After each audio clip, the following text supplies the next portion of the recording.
வணக்கம் இந்தியா. வாரத்தின் கடைசி நாள் இந்திய பங்குச் சந்தைகள் ஒரு பாசிட்டிவாக முடிவடைந்திருக்கிறது. நிஃப்டி 23,750 கிட்டத்தட்ட க்ளோஸ் ஆகிருப்பது குறிப்பிடத்தக்கது. மெயினாக ஃபினான்ஷியல் சர்வீசஸ் ஸ்டாக்ஸ் இன்னைக்கு லீடு த ரேலி அப்படின்னு சொல்லலாம். மெயினாக இந்த private banking stocks and financial service, ஏன்னா அவங்களுடைய கார்ப்பரேட் ஏர்னிங்கில் ஒரு புதிய திருப்பம் இருப்பதை பார்க்க முடிஞ்சதுனால அதில் ஒரு பையிங் வந்திருக்கு. பட் இருந்தாலும் இன்வெஸ்டர்ஸ் ரிமைன் காஷியஸாக இருக்காங்க. எதனால்? க்ரூட் ஆயில் ப்ரைஸஸ் அதிகரிக்கிறதும், uncertainty surrounding the US Iran peace discussions negotiation போயிட்டு இருக்கிறதுலையும். பட் இன்னைக்கு Nifty 50 open flat note, maybe extended gains during the செஷன்னு சொல்லலாம். இன்ட்ராடே ஹை 23,835 வரையும் போச்சு. பட் லேட்டர் பார்ட்டில் கிட்டத்தட்ட ஒரு 95 புள்ளிகள் எரேஸ் பண்ணிடுச்சு. ஸோ ஒரு வாலட்டிலிட்டி ட்ரேடோடு இருந்ததுன்னு சொல்லலாம். ஸோ மேலும் வீக்லி பேசிஸில் நிஃப்டி 50 பார்த்தோன்னா 0.32% அதிகரித்திருக்கிறது குறிப்பிடத்தக்கது. Crude oil prices remain elevated, uncertainty around the US Iran again negotiation. So இதுதான் ஒரு மார்க்கெட் சென்டிமெண்ட்டை ஒரு மாதிரி அப்பயும் இப்படியும் வைத்து கொண்டிருக்கிறது. பிரெண்ட் க்ரூடு 2.5% யூஎஸ்டி 105.20 உள்ளது. இந்திய ரூபாயினுடைய மதிப்பு 95.68 against US dollar, second record லோன்னு சொல்லலாம்.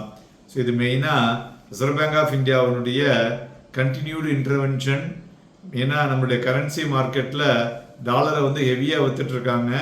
So third week of the month, so according to the trade economics வரலையும் பார்த்த வரலையும். இதுமாதிரி இன்றைக்கி துறைகளை பார்த்தோன்னா 11 துறைகளில் 5 துறைகள் பாசிட்டிவாக முடிவடைந்திருக்கிறது. அதுபோல் advances 1556, declines 1347. So market breadth இன்றைய தினமும் ரிமைன் பாசிட்டிவ். ஒன்று கவனிச்சிங்கன்னா இந்த வாரம் ஃபுல்லாக மார்க்கெட் பிரெத் பாசிட்டிவாக இருக்கிறது. இது என்னதை குறிக்கிறது அப்படின்னாங்கன்னா, ஒரு அண்டர்டோன் பாசிட்டிவாக இருக்கிறதுனால கூடிய விரைவில் ஒரு பெட்டர் சொல்யூஷன் உலகம் புறாமல் இருக்கக்கூடிய எக்கானமியில் வரக்கூடும் என்று எதிர்பார்க்கலாம். ஸோ இன்றைக்கி 91 பங்குகள் 52 வீக் ஹை, 31 பங்குகள் 52 வீக் லோ, 114 பங்குகள் அப்பர் சர்க்கியூட்டு, 83 பங்குகள் லோவல் சர்க்கியூட்டை டச் பண்ணியிருக்கு. துறைகளை பொறுத்தவரையிலையும் பார்த்தோன்னா இன்றைக்கி financial services, bank and metal, இந்த மூன்றும் நல்ல பையிங்கில் ஏறின துறைகள்னு சொல்லலாம். மறுபுறம் media and pharma, IT profit புக்கிங்கில் வீழ்ச்சி அடைந்த துறைகள். இண்டிவிஜுவல் ஸ்டாக்ஸை பொறுத்தவரை பார்த்தோன்னா Trent, Shriram finance, Axis bank, ICICI bank and Wipro ஏறிய பங்குகள். இறங்கினதில் Max Health, Sun Pharma, ITC, ONGC and Power Grid இவையெல்லாம் ப்ராஃபிட் புக்கிங்கில் வீழ்ச்சி அடைந்த பங்குகள் என்று சொல்லலாம். மேலும் இன்னைக்கு நிஃப்டி 50 மேஜர் கான்ட்ரிபியூட்டரில் ICICI bank, HDFC bank, axis bank, இது மூணும் பிரமாதமாக மார்க்கெட்டை தூக்கி கொடுத்துருக்குன்னு சொல்லலாம்.